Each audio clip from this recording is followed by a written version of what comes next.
This year, it feels so different. Spring is finally here and the change in the weather and animal activity is clear, but the change in how I feel is almost as tangible. If you're new, I'm Erica. My husband Mark and I and our 2 kids live fully off-grid in Canada, and we try to live a healthy and self-sufficient lifestyle and share about that in our videos. If that sounds good to you, I hope you'll subscribe. I've never experienced such a drastic shift in myself from winter to spring. Maybe it's because it's my first time living off-grid and out of the city, and because of that, I'm so much more affected by nature because I'm really surrounded by it.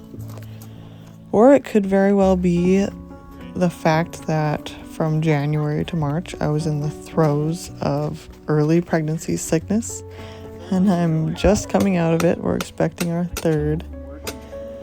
Or maybe it's because I just started taking vitamin D. Whatever it is, it reminds me that change is so good. I mean, it can often be uncomfortable and unfortunate, but I think more often it's just a needed shift that makes life really exciting and fresh again.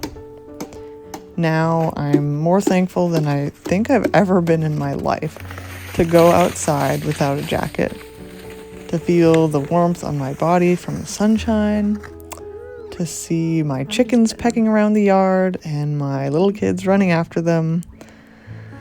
I mean, life wasn't bad during the winter, but it's just so good now.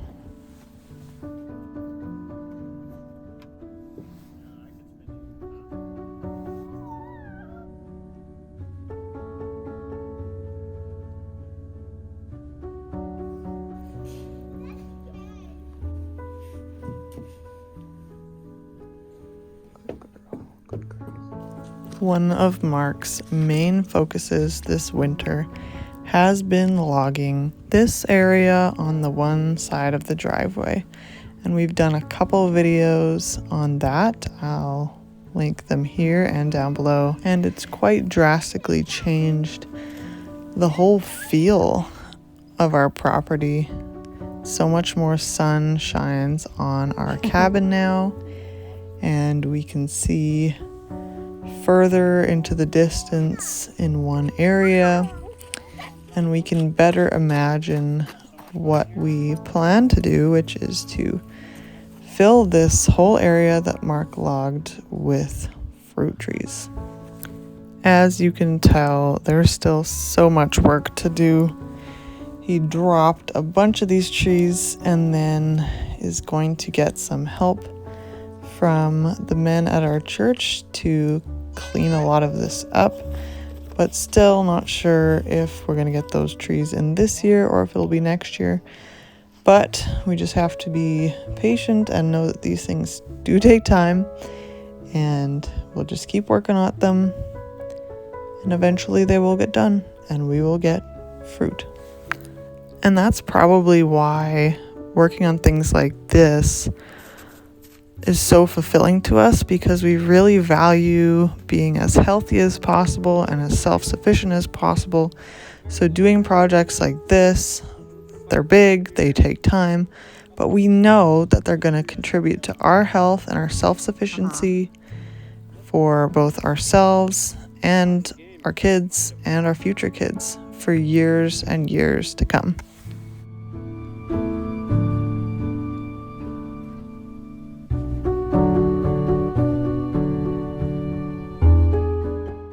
If you've been watching our channel for a while, you may remember our little black chicken, Blackie, and how she was broody for a long time.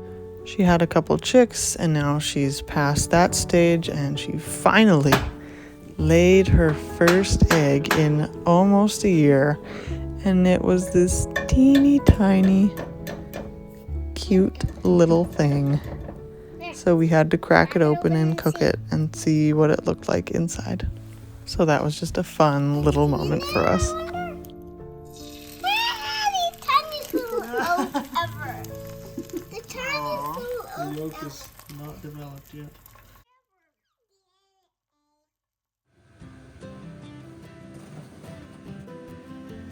Alright, so this is the first oil change I've done since lifting the generator onto the new frame, and I tell you what, it was so much easier. The oil drained way faster, way easier. Accessing the oil filter and fuel filter was a lot better. I can actually get the oil pan underneath to catch the oil, which was really nice. I am gonna have to make some modifications for under the fuel filter. Currently, when I drain the fuel filter, it just dribbles onto the frame and then drains down all over the place. So what I think I'll do is take a little piece of angle iron and weld it onto the frame at a bit of an angle so that the drain on the fuel filter can just run down the side and into a pan rather than all over the place like it is now. But I'm so far really happy with the stand that I made. It's holding up well, and now I can actually clean this machine and clean the floor underneath and get this generator room back in order and in better shape than it's been since we bought this property. We have filmed a few other videos about the diesel generator. If you're interested in that, we'll link that here.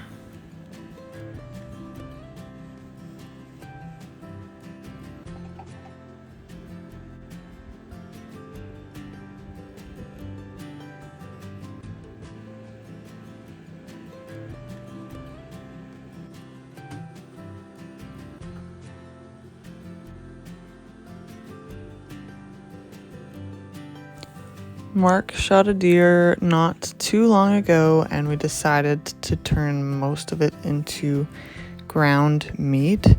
So when we butchered it, we just put all the meat for a grind into bags in the freezer and planned to grind it later.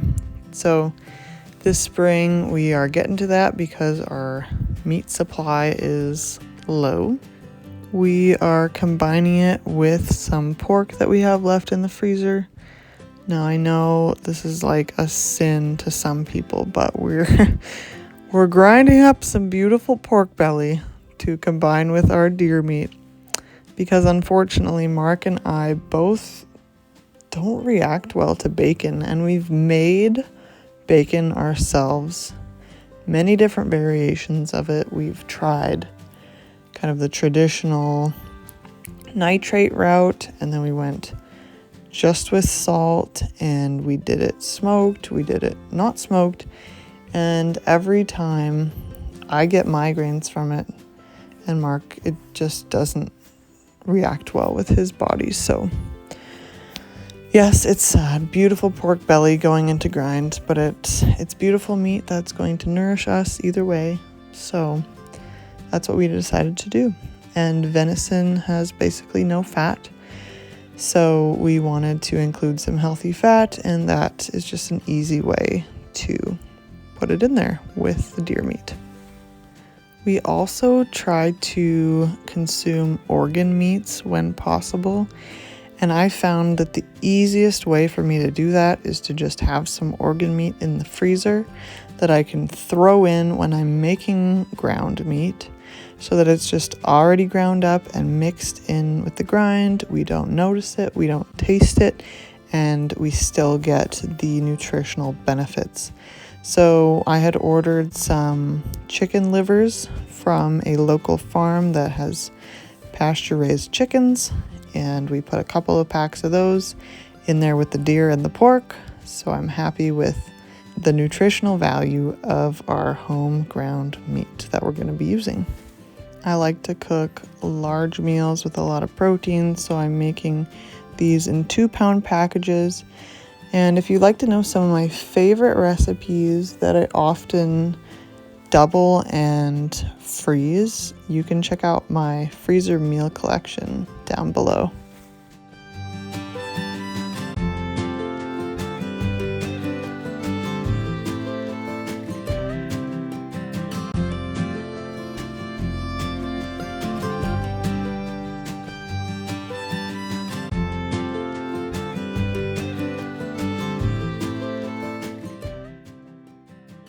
The past few days, the fire hasn't been breathing very well.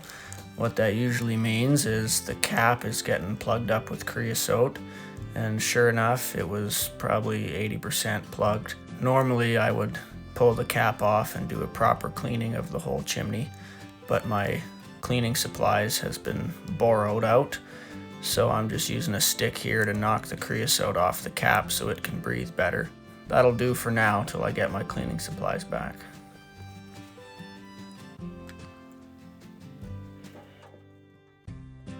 You can see there's a lot of creosote on the roof. That's not just from me knocking it off this time, that's also what's accumulated over the winter. We burned a mixture of birch, pine, and aspen this winter, and the birch and pine definitely create a lot more creosote than the aspen does. This coming winter, I'm hoping to burn exclusively aspen. That does create more ash, but very little creosote, so I won't have to climb up there in the middle of winter and clean the chimney like I did this last winter. I finally get to try out my new fuel system I set up for the diesel generator, and I gotta be honest, it did not work as well as I hoped. Couple mistakes I made. That funnel there is way too small at the bottom end, so when I turned on my pump, it quickly overflowed and I made a big mess. So I cut the bottom off of the funnel, but then it wouldn't sit in the tank very well, so I had to hold it the whole time. All I really need is a bigger and heavier funnel, and then this should work pretty smooth.